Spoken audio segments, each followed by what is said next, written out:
حضرت فضیل بن عیاض رحمت اللہ تعالی علیہ طریقت کے اماموں میں سے ایک، واصلین حق کے سردار، مقربین بارگاہ کے بادشاہ حضرت ابو علی فضیل بن عیاض رحمت اللہ علیہ ہیں۔ فقراء میں آپ کا بڑا بلند مرتبہ ہے، طریقت میں آپ کو کامل مہارت اور پورا شغف حاصل تھا۔ مشائخ طریقت کے درمیان آپ بہت مشہور اور معروف ہیں۔ آپ کے احوال صدق و صفا سے معمور تھے۔ آپ ابتدائی عمر میں جرائم پیشہ آدمی تھے۔ مرو کے آس پاس کے علاقوں میں رہزنی آپ کا مشغلہ تھا۔ اس کے باوجود آپ کی طبیعت ہر وقت مائل باصلاح رہتی تھی، چنانچہ جس قافلے میں کوئی عورت ہوتی تو اس کے قریب تک نہ جاتے، جس کے پاس مال تھوڑا ہوتا اس سے کوئی تعرض نہ کرتے، اور ہر شخص کے پاس کچھ نہ کچھ مال ضرور چھوڑ دیتے تھے۔ آپ کی توبہ کا واقعہ بھی نہایت عجیب ہے۔ ایک سوداگر مرو سے نکلا۔ مرو کے لوگوں نے اس سوداگر سے کہا، مناسب ہے کہ ایک سرکاری حفاظتی دستہ ساتھ لے کر چلو، کیونکہ راستے میں فضیل رہزنی کرتا ہے۔ سوداگر نے جواب دیا، میں نے سنا ہے کہ وہ رحم دل ہے اور خدا ترس آدمی ہے۔ سوداگر نے حفاظتی دستے کی بجائے ایک خوشلحان کاری اجرت پر لے کر اونٹ پر سوار کرایا اور روانہ ہو گیا۔ کاری دن رات راستے میں تلاوت قرآن پاک کرتا رہا، یہاں تک کہ قافلہ اس مقام تک پہنچ گیا جہاں یہ گھات لگائے بیٹھے سے۔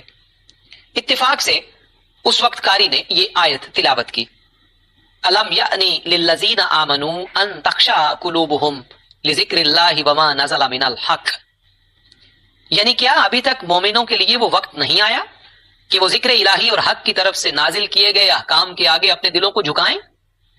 حضرت فضیل نے جب یہ سنا تو ان کے دل پر رکت طاری ہو گئی۔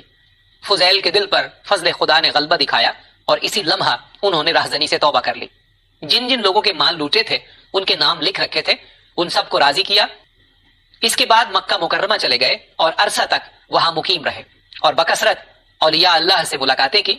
پھر وہ کوفہ آ گئے اور حضرت امام اعظم ابو حنیفہ رضی اللہ تعالی عنہ کی مجلس مبارک میں مدت تک رہے۔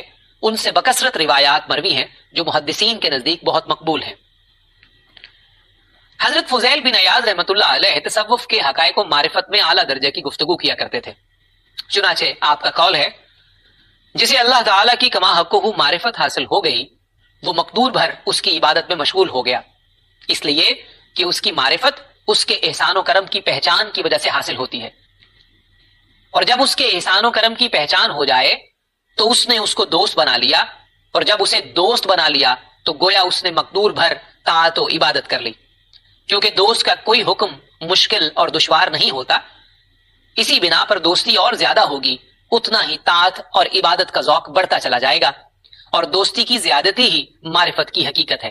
چنانچہ ام المومنین حضرت عائشہ صدیقہ رضی اللہ تعالی عنہا فرماتی ہیں کہ ایک رات حضور اکرم صلی اللہ علیہ وآلہ وسلم میرے پاس سے اٹھے، پھر آپ میری نظروں سے اوجھل ہو گئے۔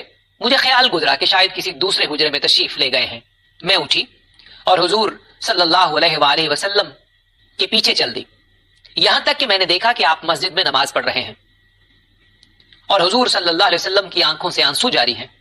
پھر حضرت بلال رضی اللہ تعالی عنہ آئے اور انہوں نے صبح کی اذان دی۔ حضور سرور کائنات صلی اللہ علیہ وآلہ وسلم بدستور نماز میں مشغول رہے، صبح کی نماز ادا فرمائی، اور اس کے بعد جب حضور علیہ الصلوۃ والسلام حجرے میں تشریف لائے تو میں نے دیکھا کہ آپ کے دونوں پاؤں سوجے ہوئے تھے اور آپ صلی اللہ علیہ وسلم کی انگلیوں سے خون جاری تھا۔ میں نے رو کر عرض کیا، یا رسول اللہ صلی اللہ علیہ وآلہ وسلم، اللہ تعالیٰ نے آپ کو مغفور فرمایا ہے، اس بشارت کی موجودگی میں اتنی مشقت کیوں برداشت کرتے ہیں؟ ایسا تو وہ کرے جس کی آخرت محفوظ نہ ہو۔ آپ نے فرمایا، یہ اللہ تعالیٰ کا فضل و احسان ہے، افلا اکون عبدا شکورا، کیا میں خدا کا شکر گزار بندہ نہ بنوں؟ اللہ تعالیٰ تو مجھے ایسی بشارت دے اور تم یہ چاہتی ہو کہ میں اس کی بندگی نہ کروں اور مقدور بھر شکر گزاری نہ کروں۔ نیز حضور اکرم صلی اللہ علیہ وآلہ وسلم نے شب معراج 50 نمازیں قبول فرما لی تھی اور آپ نے انہیں گرانا جانا تھا، لیکن حضرت موسیٰ علیہ السلام کے بار بار عرض کرنے پر وہ دوبارہ جاتے اور 5 نمازیں کروائیں۔ اس کی وجہ یہ تھی کہ آپ کی سرشت میں فرمان الہی کی مخالفت کا شائبہ بھی نہ تھا، کیونکہ محبت نام ہی موافقت کا ہوتا ہے۔ نیز آپ کا ارشاد گرامی ہے، یہ دنیا بیماری کا گھر ہے اور لوگ اس پر دیوانے ہیں، اور دیوانوں کو بیمارستان میں توق اور بیڑیوں سے مقید رکھا جاتا ہے۔ مطلب یہ ہے کہ ہماری خواہشیں ہماری زنجیریں اور ہمارے گناہ ہماری قید ہیں۔ حضرت فضل بن ربی بیان فرماتے ہیں کہ میں خلیفہ ہارون الرشید کے ساتھ حج کے لیے مکہ مکرمہ گیا۔ حج سے فارغ ہونے کے بعد ہارون الرشید نے مجھ سے کہا، اگر مردان خدا میں سے کوئی یہاں موجود ہو تو ہم اس کی زیارت کے لیے جائیں گے۔ میں نے کہا ہاں، اس جگہ حضرت عبد الرزاق سنانی موجود ہیں۔ انہوں نے کہا مجھے ان کے پاس لے چلو۔ جب ہم ان کے پاس پہنچے تو بہت دیر تک گفتگو ہوتی رہی۔ رخصت کے وقت ہارون الرشید نے مجھ سے کہا ان سے دریافت کرو کہ ان کے ذمے کچھ قرضہ ہے۔ انہوں نے کہا ہاں قرضہ ہے۔ ہارون الرشید نے مجھ سے کہا کہ ان کا قرضہ ادا کر دو۔ جب ہم وہاں سے واپس آئے تو ہارون الرشید نے کہا اے فضل، میرا دل کسی اور بزرگ سے بھی ملنے کا متمنی ہے۔ میں نے کہا یہاں حضرت سفیان بن عینیہ بھی جلوہ گر ہیں۔ ہارون الرشید نے کہا مجھے ان کے پاس بھی لے چلو۔ چنانچہ جب ہم حاضر ہوئے تو دیر تک گفتگو ہوتی رہی۔ واپسی کے وقت ہارون الرشید نے مجھے اشارہ کیا کہ میں ان سے بھی قرض کے بارے میں دریافت کروں۔ میں نے پوچھا تو انہوں نے فرمایا کہ ہاں قرض ہے۔ خلیفہ نے مجھے حکم دیا کہ ان کا قرض بھی ادا کر دیا جائے۔ باہر آ کر ہارون الرشید نے مجھ سے کہا اے فضل، ابھی میرا دل بھرا نہیں اور کسی بزرگ سے ملاقات کرنے کا مزید متمنی ہے۔ میں نے کہا مجھے یاد آیا کہ یہاں حضرت فضیل بن عیاض بھی تشریف فرما ہے۔ پھر ہم ان کی خدمت میں حاضر ہوئے۔ وہ اوپر ایک گوشے میں بیٹھے کلام مجید کی تلاوت فرما رہے تھے۔ میں نے دستک دی۔ اندر سے استفسار ہوا کون ہے؟ میں نے جواب دیا امیر المومنین۔ انہوں نے فرمایا مجھے امیر المومنین سے اور انہیں مجھ سے کیا سروکار؟ میں نے کہا سبحان اللہ، کیا حضور اکرم صلی اللہ علیہ وآلہ وسلم کا یہ ارشاد نہیں ہے کہ کسی بندے کو لائق نہیں کہ وہ طاعت الہی میں خود کو ذلیل کرے؟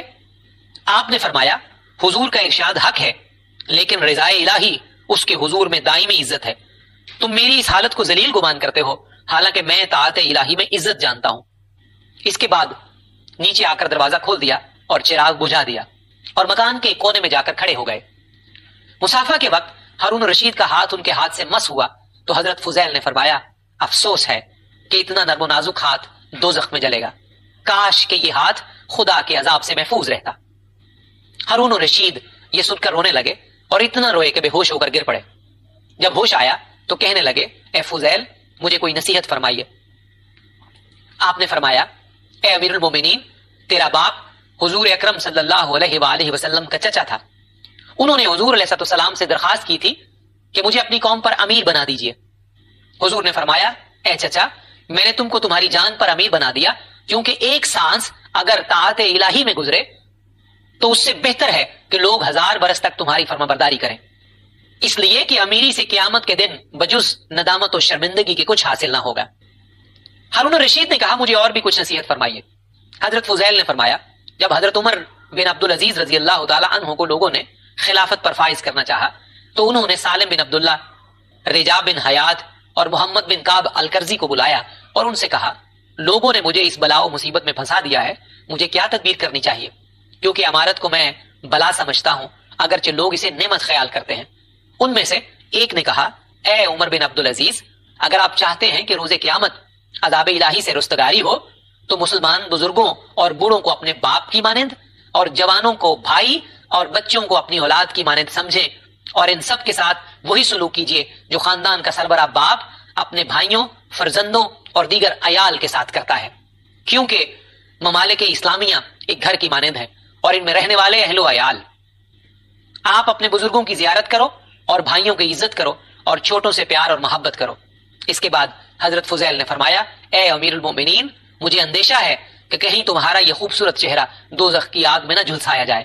خدا کا خوف رکھو اور اس کا حق بہترین طریقے سے ادا کرو۔